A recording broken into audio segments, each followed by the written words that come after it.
Hey guys, Mitch with Lacher Logistics here. We're going to show you guys how to do a pre-trip inspection. I know this sounds really dumb and it's probably something everybody taught you back in driving school or wherever you learned how, but when you come upon a trailer or a truck or anything, clearly you want to make sure it's good to go on the road, okay? So we're going to start at the front of this trailer, we're going to work to the back. It takes 5 minutes to do a pre-trip inspection, so there's really no excuse as to why it shouldn't be done, okay? Wilson trailer, looking at the front, air hoses hook on here. First thing that jumps out at me is I see that this grommet here, a little bit frayed. Not a huge deal, really easy to fix. You get one of these, you pop it out, okay? That's the first thing you check for. You'll know if it's gonna leak air or not when you hook your glad hands on, okay? Electric tarp. This is required via DOT. I've actually had somebody out of service for not having that do that, so make sure you have that, okay? Lift axle box is for the back axle. We don't have a cover on here, it fell off, but this switch here raises and lowers your back axle. We'll walk to the side. When your truck's hooked up, you're gonna turn all your lights on. You're gonna turn your four-ways on. You're gonna walk down the side of the trailer, make sure all your lights work, okay? Light up there, lights here, all the way to the back of the trailer. On our trailers, Wilsons, almost all Wilsons, your suspension gate's in the middle of the trailer on the side.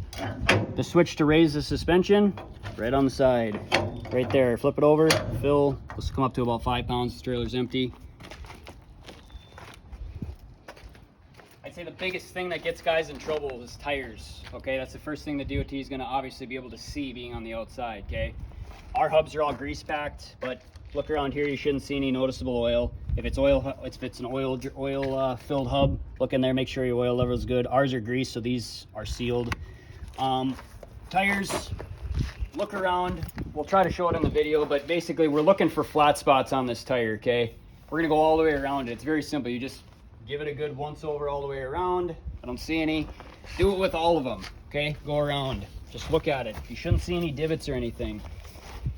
This tire here is getting down there. It's on the rear axle. This takes the most abuse. You know, our shoulder wear right here is getting down there a little bit. So this tire is about ready to come off. So this is something, if I was gonna pull this trailer, I would report this to dispatch and say, hey, we need to be watching this or get it replaced, okay?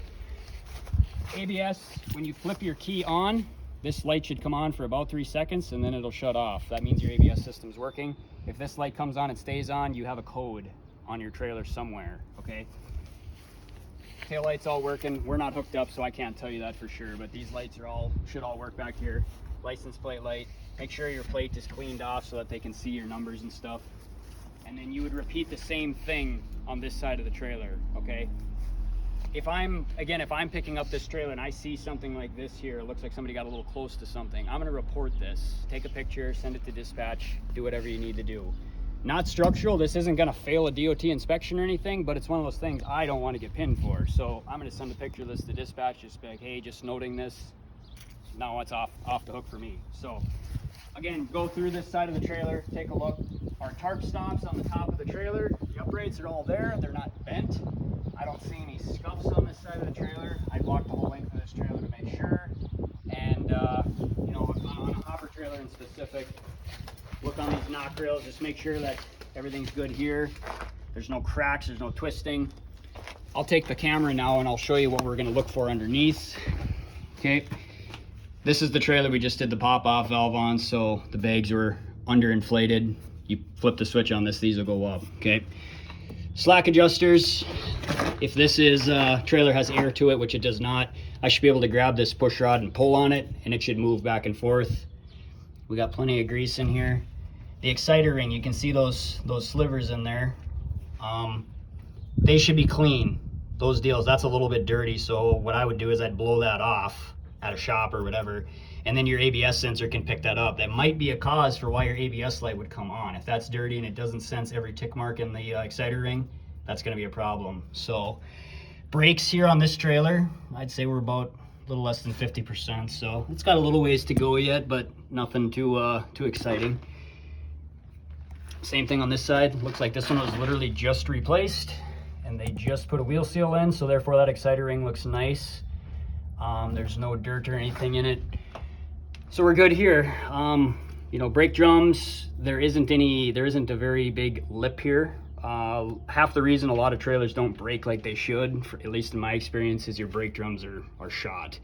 A lot of people would disagree with that statement, but if this isn't flat and smooth in here, and you feel a lot of divots and stuff, that's a problem. Your brake shoe isn't grabbing at its full capacity. So go through, walk all the way back, do all 3 axles. This axle's got ABS on it.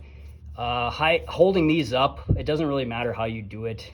Just make sure that they're not hanging down, because if I'm walking by as a DOT cop, I'm gonna see this hanging down below these brake cans, and I'm gonna note that. Whether I do anything about it or not is another story. So your air chambers, brake chambers, when you push your red button in, there should be no leaks back here. Another test that we recommend to do is to pull your Johnson bar, put about 30 pounds on it. You don't need to pull it all the way down or anything, but you pull that Johnson bar down, you shouldn't hear any air back here. If you do, your pancake could be leaking, which is right in behind here. This is something I would have a shop replace if it were to be leaking. It's kind of a dangerous job, but we'll be making a video on how to do that as well down the line here. So check your air tanks once you're aired up. Just make sure you don't got any water fluid coming out of here. Just a good PM check on that side of things. And past that, there's really nothing else to it. Again, being observant and reporting things really saves the pocketbook, especially when you start driving down the road in the wintertime when it's cold outside. Common terminology, this is your ABS valve. You know it's the ABS valve because you got these leads running to it, okay? This just basically is for your anti-lock braking system. This is your emergency valve. I get this question a lot, especially in the wintertime, because these valves freeze up a lot and your brakes won't release, your suspension won't go up. There's a few other things that this thing controls, but all your air comes in through this valve to fill these tanks. And then there's a crossover line that goes from here to fill this front tank. So emergency valves, very easy to replace. It's, you know, take a picture before you do it so you know where the lines go. But again, this is your emergency valve, ABS valve. And then you got a service valve right here. So pretty much all there is to a trailer, not a lot to it. Again, being observant can go a long ways, especially in today's day and age. Shop bills at 105 to 130 an hour, they stack up pretty quick.